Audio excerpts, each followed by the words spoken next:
ఈ కార్యక్రమానికి ఇందాక చైర్మన్ గారు చెప్పినట్టుగా విచ్చేసినటువంటి అక్షర సైనికులు అంటే ఈ దేశాన్ని కాపలా కాస్తున్నటువంటి చలికి ఎండకి ఎలాంటి ప్రకృతి వైపరీత్యాలకి ఏమాత్రం చెక్కు చెదరకుండా దేశ సరిహద్దుల్లో కాపలా కాస్తున్నటువంటి ఆ సైనికులకు ఇక్కడ అక్షర సైనికులకు అదేవిధంగా ఈ దేశ నిర్మాణ రంగంలో తమదైనటువంటి పాత్ర వహిస్తున్నటువంటి ఆ శాస్త్రవేత్తలకి వారి ప్రతినిధులుగా ఉన్నటువంటి నిర్మాణ రంగంలో ఉన్నటువంటి మీకు you are not common people, ఇందాక చైర్మన్ గారు చెప్పారు. సో అటువంటి మీరు వారు చెప్పినట్టుగా ఈ దేశానికి స్వాతంత్రం వచ్చి 8 దశాబ్దాలు అవుతుంది. నా దేశం భగవద్గీత, నా దేశం అగ్ని పునీత సీత, నా దేశం సంస్కార గంగ, నా దేశం కరుణాంతరంగ అంటూ ఎందరో దేశ సేవా భాస్వంతులు దేశమాత దాస్య శృంఖలాల్ని తెగతెంచడం కోసం ఉరికొయ్యల మీద ఊయలలు ఊగారు, చెరసాలల్లో మగ్గారు, లాఠీ దెబ్బలు తిన్నారు, తమ కుటుంబాలనే త్యాగం చేసి ఈ దేశానికి స్వాతంత్రం తెచ్చారు. అలాంటి ఈ స్వాతంత్రం తిరిగి మళ్ళీ వారు చెప్పినట్టుగా పరతంత్రం అయిపోతుందా, కుతంత్ర పాలకుల మధ్య నలిగిపోతుందా, ఆ స్వాతంత్ర ఫలాలు అందరికీ సమానంగా దక్కడం లేదా, వాళ్ళ కళలు ఛిద్రమైపోతున్నాయా అనేటువంటి ఒక నీలి నీడలు మనకి చాలా స్పష్టంగా కనిపిస్తున్నాయి. ఈ పరిస్థితుల్లో మళ్ళీ చెప్తున్నా, మనం సామాన్యులం కాదు. ఈ సమాజ నిర్మాణంలో మన వంతు మనం భాగస్వాములు కావాలి. జర్నలిజం అనేటువంటిది ఒక పవిత్ర యజ్ఞం. అదేదో కూటి కోసం కూలి కోసం చేసేటువంటి పని కాదు.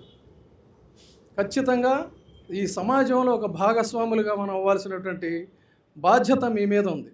అటువంటి ఒక మహత్తరమైనటువంటిది చేస్తున్నారు తప్ప ఏదో మిగతా వాళ్ళలాగా చిరు ఉద్యోగాలు చేస్తున్నాం అనేటువంటిది మీరు మర్చిపోండి. ప్రతి ఒక్కరూ కూడా ఇక్కడ చిన్న ఉద్యోగి నుంచి పెద్ద, ఇక్కడ చిన్న పెద్ద అనేది ఉండదు. మీరందరూ కూడా అక్షర సైనికులే. అటువంటి మీరు మరి ఈ రోజున మనం సమాజంలో జరుగుతున్నటువంటివి చూస్తున్నాం.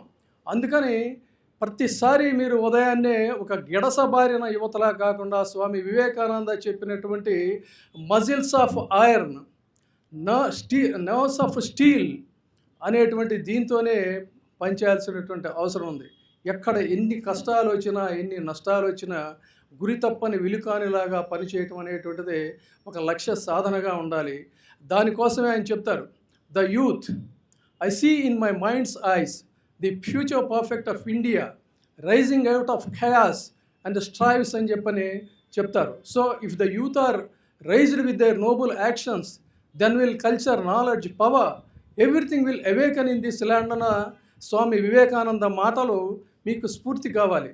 దానికి కంటిన్యూషన్గానే అబ్దుల్ కలాం చెప్తారు, where there is a righteousness in the heart. చాలా జాగ్రత్తగా గమనించండి. నేనేదో పని చేస్తే పర్వాలా, ఇంతమంది ప్రవాహంలో ఎవడ పట్టించుకోవడం అనుకోవద్దు. Where there is a righteousness in the heart there is a beauty in the character. When there is a beauty in the character there is a harmony in the home. When there is a harmony in the home there is a order in the nation. When there is an order in the nation, there is a peace in the world. So you have to start the sincerity from your heart and character. దాని impact, దాని reflection ఖచ్చితంగా ఈ సమాజం మీద ఉంటుంది. అది మీరు ప్రతి ఒక్కరూ కూడా గమనించాలని. He has given a wonderful opportunity to serve the society, not for your survival.